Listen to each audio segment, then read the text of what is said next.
Assalamualaikum warahmatullahi wabarakatuh. Perkenalkan, saya Joko Prasetyo, mahasiswa IAI Al-Aziz, Prodi Hukum Tata Negara, semester 3. Puji syukur kita panjatkan kehadirat Allah Subhanahu wa taala karena atas rahmat dan karunia-Nya kita masih diberikan kesempatan, kesehatan dan kejernihan akal sehingga dapat mengikuti kegiatan akademik ini dengan baik.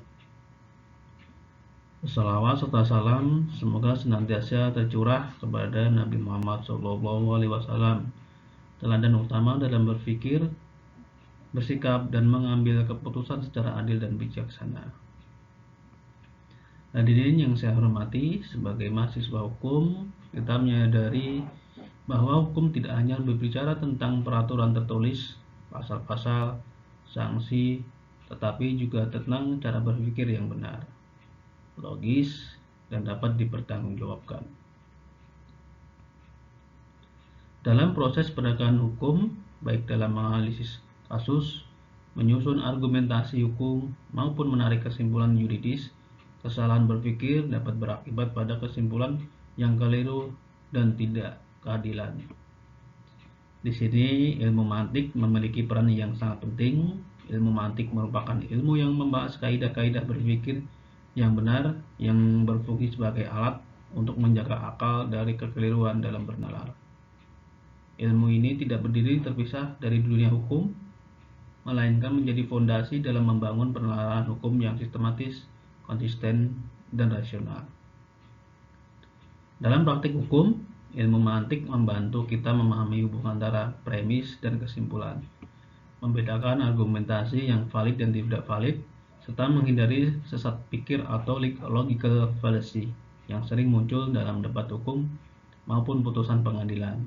Oleh karena itu, penguasaan ilmu mantik menjadi bekal penting bagi calon praktisi hukum agar mampu menegakkan hukum secara adil, objektif, dan berlandaskan rasio yang sehat. Berdasarkan latar belakang tersebut, pada presentasi ini saya akan membahas mengenai pengertian ilmu mantik. Mari kita mulai ya presentasi ilmu mantik ini. Yang pertama, definisi ilmu. Definisi ilmu dalam ilmu mantik.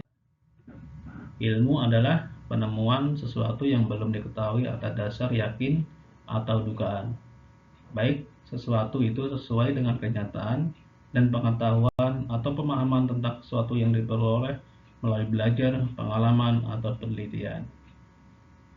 Ilmu adalah gambaran tentang sesuatu yang ada dalam akal. Dalam hal ini, akal tidak dapat lepas dari dua kondisi yang kontradiktif, yaitu ilmu dan jahil atau ketidaktahuan.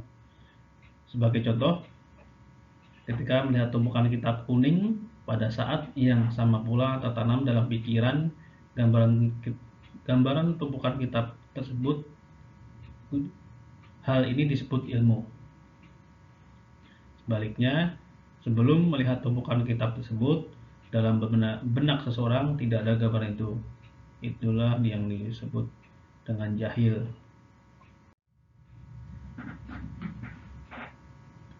Macam-macam ilmu dalam kehidupan sehari-hari, manusia sering dihadapkan dengan beragam informasi dan pengetahuan.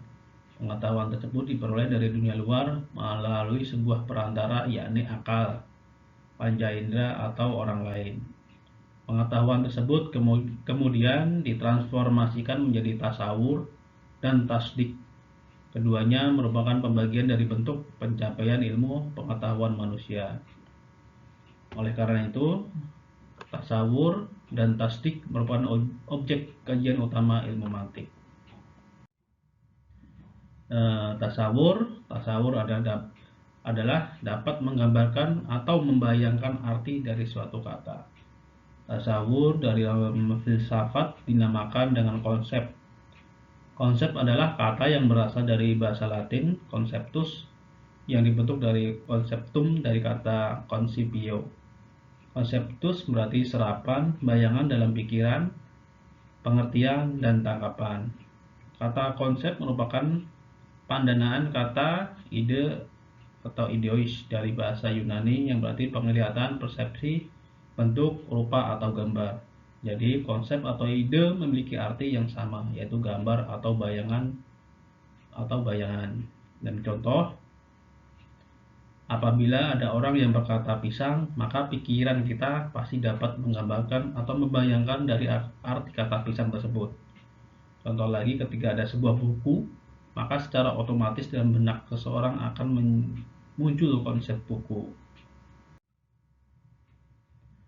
Tasawur ada dua, yaitu tasawur badihi dan tasawur nadari yang penjelasannya berikut. Tasawur badihi adalah tasawur berarti gambaran, bayangan, konsep, pemikiran dalam pikiran seseorang. Badihi atau berarti spontan, intuitif, langsung muncul tanpa proses berpikir panjang. Jadi, tasawur badihi dapat diartikan dalam bahasa Indonesia sebagai gambaran spontan atau konsep yang muncul secara intuitif. Artinya, sesuatu yang langsung terlintas di pikiran secara tiba-tiba tanpa harus dianalisis atau dipikirkan lama-lama terlebih dahulu. Tasawur nadari, yaitu menggambarkan atau membayangkan arti suatu kata dengan membutuhkan pembahasan dan pemikiran.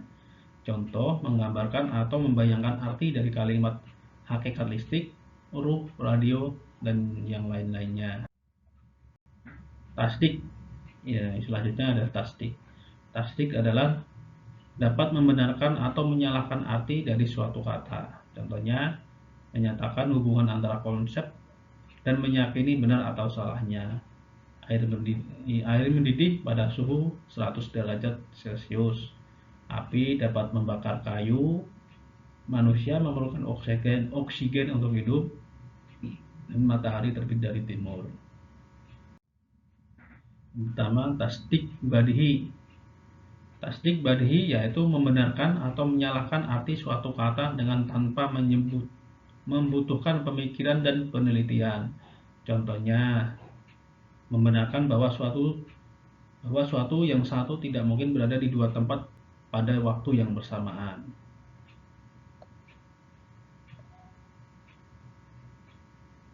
Contohnya kan itu seperti manusia atau kita sebagai manusia, satu orang tidak mungkin berada di dua tempat yang berbeda dengan waktu yang bersamaan. Itu tasdik badihi. Tasdik nadari. Tasdik nadari yaitu membenarkan atau menyalahkan arti suatu kata dengan membutuhkan pembahasan dan pemikiran. Contohnya, membenarkan bahwa orang-orang yang mati akan dibangkitkan dari kuburnya. Itu kan perlu pemikiran atau orang yang mempunyai akal, ya. Harus dipikirkan dahulu, ada ilmu yang harus kita capai untuk bisa kita akalkan atau kita bisa pahami. Sekian saja itu presentasi dari saya, mudah-mudahan memberikan makna untuk kita semua, sekaligus untuk saya. Dan motivasi untuk hari ini adalah barang siapa yang tidak mengenal ilmu mantik, maka ilmu pengetahuannya tidak valid. Terima kasih. Wassalamualaikum warahmatullahi wabarakatuh.